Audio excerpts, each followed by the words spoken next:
A graça e a paz, meus irmãos. Meus irmãos, eu quero ler com vocês hoje um texto que está aqui no livro do profeta Isaías, no capítulo 64, o versículo 4, que diz assim: Porque desde a antiguidade não se ouviu, nem com o ouvido se percebeu, nem com os olhos se viu Deus além de ti, que trabalha para aqueles que nele esperam. Porque há um Deus que trabalha para aqueles que nele esperam.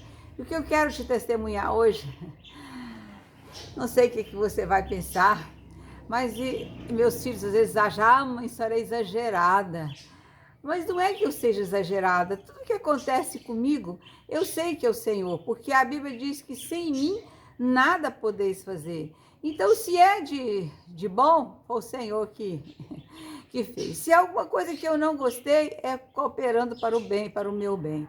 E assim é minha vida. E eu gosto de testemunhar. A Bíblia diz que é para eu testemunhar aquilo que Deus fez. Eu quero te contar uma história que um dia eu estava em Goiânia, num sufoco tremendo, numa agonia que não tinha nem mais jeito, com a minha mãe saindo da UTI, de uma queda e uma fratura de fêmur. Estava em casa e eu banhei minha mãe, troquei minha mãe, coloquei minha mãe na cama e eu tinha que sair para pegar uma medicação, e era uma medicação que eu precisava muito, era uma medicação de alto custo, e que a gente pegava no Juarez Barbosa. Mas lá, pegava de graça no Juarez Barbosa. Mas lá eu teria que chegar cedo, e só tinha aquele dia para eu pegar. Mas eu não consegui sair muito cedo, porque eu tive que deixar a minha mãe arrumada. Mas eu falei, Senhor, eu vou. E eu fui. Quando eu cheguei lá, meus irmãos, como dizia a minha mãe, estava uma fila que estava virando o quarteirão. Tinha uma fila virando o quarteirão. Devia ter, assim, umas 100 pessoas, se eu não estiver falando pouco, né? Mas tinha muita gente. Quando eu olhei aquela fila, que eu vi aquela fila, eu pensei, e agora, Deus? O que eu vou fazer? Sem esse remédio, eu não posso ficar. Deixar minha mãe lá sozinha, eu também não posso ficar. O que eu vou fazer?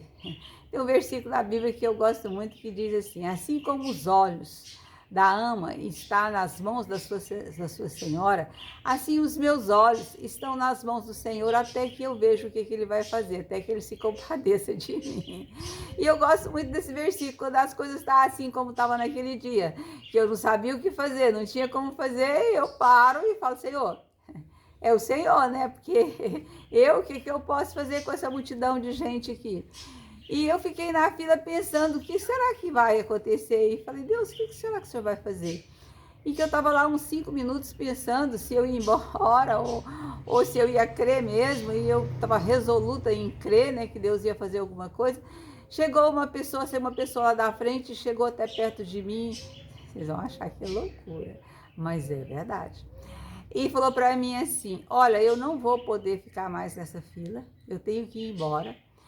E eu olhei aqui para trás para ver para quem é que eu ia entregar a minha senha. E eu vi a senhora e vou dar a minha senha para a senhora. Eu falei, qual que é o número da sua senha? Ela falou, falta só 3, tem só 3. Tem só 3 na minha frente, meus amados. O que vocês acham que eu fiz? Eu nem sei, sabe o que é que eu fiz de tão alegre que eu fiquei. Eu glorifiquei muito a esse Deus e eu peguei a senha e fui lá para frente e rapidão eu estava com o remédio, já estava voltando para minha casa para cuidar da minha mãe. Vocês acham que isso não vem de Deus? Vocês acham que isso é só coincidência? Se vocês acham que Deus não ouviu a minha oração, vocês acham que eu estou sendo exagerada? Não, meus amados. É um Deus que trabalha para aqueles que nele confiam. E eu confiei no Senhor. O Senhor sabia a necessidade que eu tinha da medicação. O Senhor sabia do que eu tinha deixado em casa. O Senhor sabia de tudo da minha vida. E eu falei com Ele. E Ele teve misericórdia de mim. Por que eu te conto essas coisas? Que às vezes até meus filhos falam, mãe, a senhora, meu filho fala, ai, mamãe, a senhora é muito amiguinha de Deus, eu sou mesmo, eu tenho vontade de dar. Se Deus tivesse bochecha, acho que eu pegava na bochechinha dele e falava, Deus, o Senhor é lindo. Eu amo esse Deus, eu amo esse Deus. Não só pelas coisas que... Tem coisas que eu peço que ele não faz também, não é só, ele só faz aquilo que eu quero, ele é soberano, ele faz aquilo que é melhor, todas as coisas cooperam para o bem daqueles que amam a Deus. Por que eu estou te contando isso? Para aumentar a sua fé. Não desanima não, fala com Deus em todo tempo, às vezes é uma coisa que você pensa, nossa, é uma coisa pequena, não vou falar com Deus, eu falo sim, até o vestido que eu vou, a roupa que eu vou, se eu vou em algum lugar, a roupa que eu vou vestir, se eu vou comprar alguma roupa, eu falo com o Senhor. Então eu quero te dizer, não deixa o Senhor de lado. Conta tudo para Ele, e Ele trabalha para aqueles que nele confiam, e esse dia Ele fez na minha vida. Se Ele fez na minha vida, Ele não vai fazer na sua? Claro que Ele vai. O que você está precisando? Fala com Ele, fala assim, meus olhos estão postos em Ti, até que o Senhor se compadeça de mim. Amém, meus amados? Era isso que eu tinha para falar para vocês.